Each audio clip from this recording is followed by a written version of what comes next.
రోహిణి ఏమో తను కొన్ని బట్టలు అయితే తీసుకొచ్చిందనమాట. తీసుకొచ్చి మీనా ఈ బట్టలు కూడా ఉతికేసి నేను నా బట్టలు ఉతికేసాను, ఇవి మనోజ్వి అని చెప్పేసి అయితే ఇస్తూ ఉంటుందన్నమాట.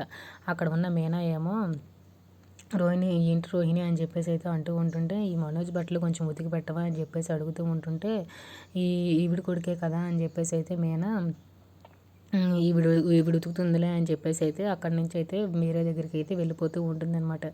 ఏంటి ఏం మాట్లాడుతున్నావు అని చెప్పేసి అయితే వాళ్ళ అత్తయ్య ప్రభావతి ఏమో మాట్లాడుతూ ఉంటుందన్నమాట. తన చేతులు కడుక్కునే లోపే శృతి ఏమో వస్తుందన్నమాట. మీనా అక్క బట్టలు వాష్ చేస్తున్నావు కదా, ఇవి కూడా వాష్ చేసేవా అని చెప్పేసి అయితే అడుగుతూ ఉంటుందన్నమాట. తనేమో తలదించుకొని మీనా చూస్తూ ఉంటుందన్నమాట. ఏంటి నన్ను బట్టలు ఉతుకుతూమంది అని చెప్పేసి అయితే ప్రభావతి కూడా మీనా వైపు ఏం సమాధానం ఇస్తుందా అని చెప్పేసి అయితే మీనా చూస్తుందన్నమాట.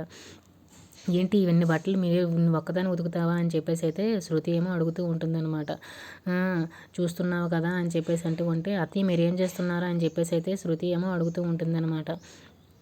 అడుగుతూ ఉంటుంటే, అయినా ఇంట్లో ఇంత పని చేస్తుంటే నీకు వాల్యూ లేకుండా పోతుంది, ఈ 2000 ఉంచు అక్క అని చెప్పేసి అయితే శృతి ఏమో తన చేతిలో డబ్బులు పెట్టేసి వెళ్ళిపోతూ ఉంటుందన్నమాట.